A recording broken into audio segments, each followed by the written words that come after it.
Benson. And nose. And what will kill you on a green flag stop here, Darrell, this pit road is so long, you have to maintain 45 miles an hour. Michael's probably going to be close to 2 laps down when this is all said and done. That's the only thing about a green. I wish they didn't have a pit road speed under green. I wish you could come down with some, a little more speed so you don't lose so much time. Well, the leader's coming off turn 4 right now at the start-finish line now. Michael's just now in 1 and 2 on pit road, so he's going to be 2+ laps down. Yep. There goes Craven past Michael Waltrip on pit road. Dick Berggren. Jimmy Johnson had a bad pit stop. The problem, front tire carrier David Bryant was struck and hit by one of the other cars on pit road. They've got him on a gurney. He is conscious, obviously in pain, and they are taking him to the medical center. I just think, Mike, Larry, just so much pressure on these crews to perform. They got to do 14-second pit stops. I mean, that's reckless abandon at its best. You're just throwing your body out there and just, cars going everywhere. It's a dangerous situation. And that's the thing I hate about cautions in the early going. As we saw a while ago, all 43 cars on pit road at one time. It's like rush hour in Manhattan. Rusty Wallace on the move, battling 6th place Johnny Benson. And here comes Ward Burton. Dirty underwear and all. About a flat outside. Still 2x2 outside. Behind the 25, you be clear high, clear all around. Ward Burton started 18th. He's moved up to 7th here, already on lap 31. And he's hooking that bottom too, Larry. Bill Davis, he drives for, and Ward, they got their first win here at Rockingham in 1995. Now he's battling Jarrett Schrader. Right there, 2nd place battle. That's all, long some laps. Nice and smooth. Well, I'll tell you one thing. Old Ricky Craven, all he's seeing is things in his rearview mirror. He is on the move. These guys here, they're trying to catch him. Sound like they're turning a lot of RPM, Larry. You hear those motors? Man, those things are singing. Well, the thing here is when you're on fresher tires, you will turn more RPMs because your lap times are quicker. But the front stretch is so much longer than the back stretch, you'll turn about 200 or 300 more RPMs on the front stretch. So the real RPM concern comes on the front stretch 1 time a lap with fresh tires. I guarantee you, Rusty's singing his. That's 9,000 if I ever heard it. Craven the leader, Jarrett, Schrader, Marlin, Jeff Green, then this battle. And let's go back to 10th place, where Kenny Wallace trying to hold off the advances of number 20, Tony Stewart. And that one car, the Pennzoil car, last year here, both races, was one of the dominating cars. I mean, that was the car to beat both races last year. They've complained, Kenny has, about the balance on that car. He could never get it quite like he's had it in the past. From Robbie Gordon looking ahead at this battle for 10th.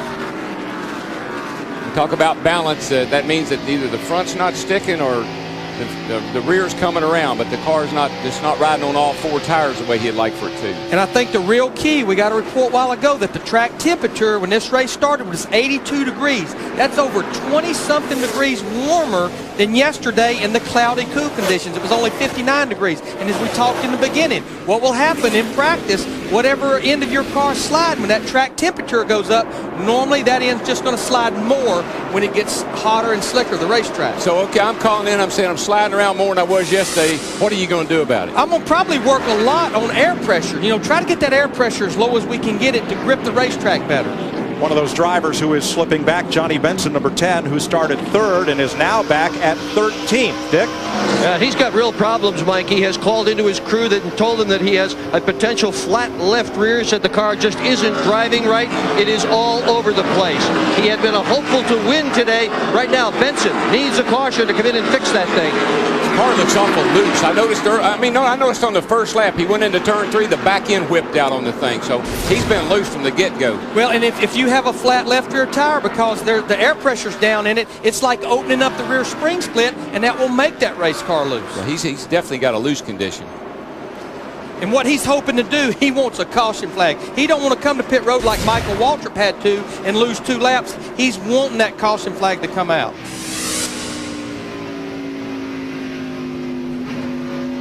Only one car in the garage, Stacy Compton. in A.J. Foyt's Pontiac. Ricky Craven is our leader.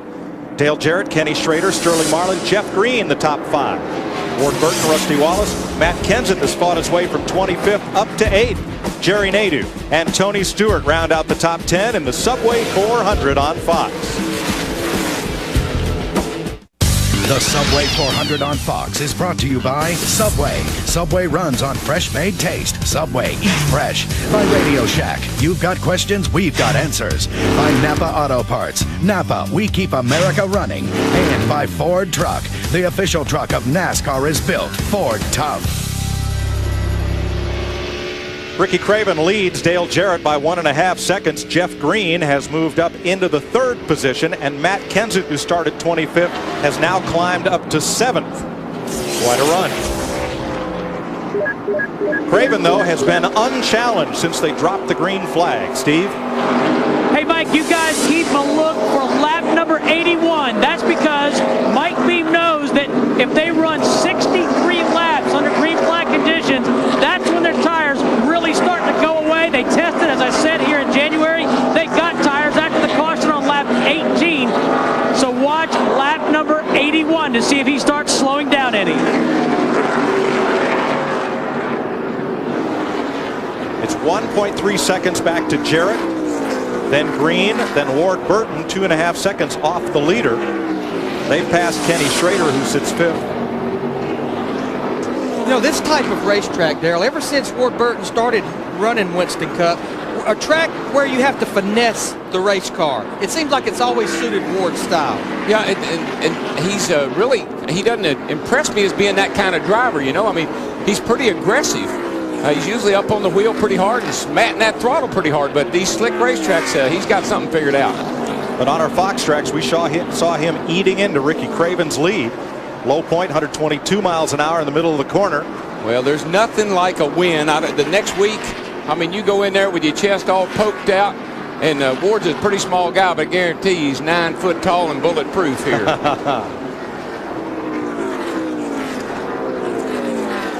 You know, seeing these cars run right up next to that wall always reminds me of Richard Petty. Richard would ride up next to that wall. I'd always say, Richard, why you ride so close to that wall? He said, well, if something happens, I don't have some floor to go to hit it. Well, that made a lot of sense to me. I thought about it a while and I said, but don't you hit it more? Don't you hit it more often?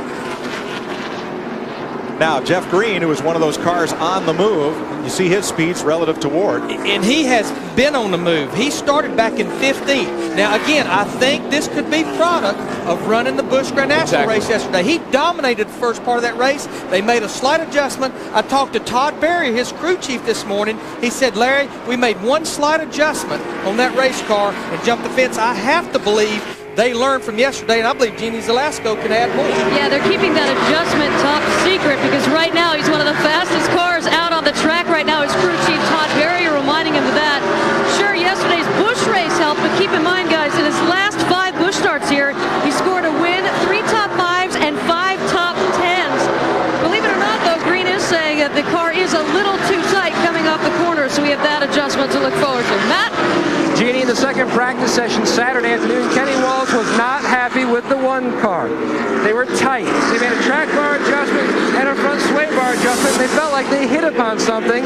They felt like today they would be really good, but guess what? They are tight again. He has gone way to the high side trying to help that car on exit. As Steve Park tested earlier this week, a 4-car test with Dale Jr., Kenny Wallace, Michael Waltrip, and Park in Charlotte. They felt like the test went very well. They are still unsure, though, when his comeback will take place, but he's watching that 1 car, hoping they can keep that streak alive here at the Rock of finishing 2nd or better. Wallace in 12th place. Fighting the car up the hill. Bobby Labonte behind him. Then Johnny Benson's dropped to 14th. Jeremy Mayfield and Jeff Gordon. Jeff Hammond? Yeah, Mike George, we're always talking about tires and how they really affect the cars at this racetrack. We started this race, and that's Ricky Craven leading the race. He ran the first lap at a 24.368. Believe it or not, after 25 laps, he slowed down a 1.5 seconds, and the differential between qualifying speeds and race speeds are over 10 miles an hour. Wow.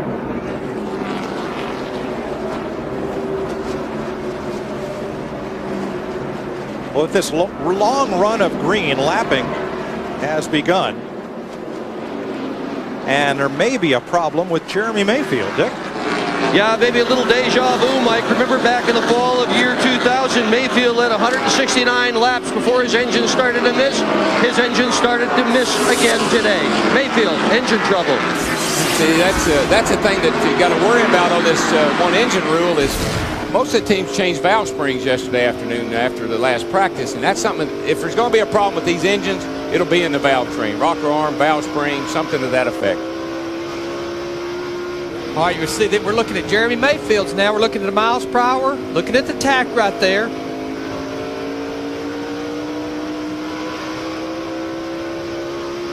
See the low and high RPMs right there. Almost to 9,000 right there. If it's missing, it isn't missing much. Because it wouldn't, it's still turning good RPM. He's got good speed. About 6,000 in the middle of 1 and 2. Now this is down the backstretch. Remember, it's a shorter. See, about 8,700. Again, about 200 or 300 RPMs less. Let's see what it falls down to right there. Don't fall down as much in 3 and 4 because you didn't go as high in 3 at the end of the backstretch. Yeah, well, 3 and 4 is a little bit sweep, bigger turn. It's more of the D's part of the track. You can pick up the throttle sooner in much 3 and 4. quicker. Yeah, you got more room to run up off the corner. Jeff Gordon battling there, who started 33rd, the lowest he's ever started at Rockingham, fighting for 15th place. Let's go up to 2nd place. Jeff Green, now less than a second behind Ricky Craven. And here's Robbie Gordon with Jerry Nadeau, moving past Buckshot Jones, who's gone a lap down. And they're fighting for 10th place.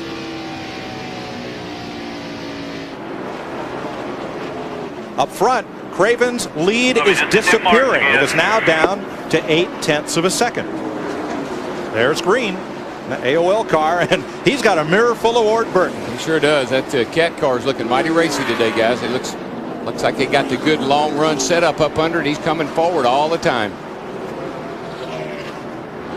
Now, if Green's smart, he'll move over and let Ward go. Ward is chasing him down. He's caught him. This isn't any time to be racing somebody. Follow him. See if he can learn something. If he caught you, there's a reason. That's exactly He's right. much faster than you are. And all you do is, you get aggravated. The guy behind gets aggravated because the guy won't move over. You don't have a lot of options here. Even though the track's big, you don't have a lot of options for passing. So he needs to let Ward go and then follow him. And they'll both catch Ricky Craven. Passing Ward's teammate, Hut Strickland. And let's have a look at the relative speeds of Jeff Green and Ward Burton.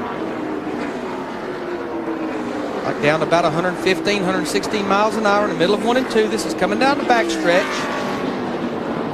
Green just a little bit quicker into the backstretch. And we'll freeze it at our speed trap as they enter the corner. So at the same exact point,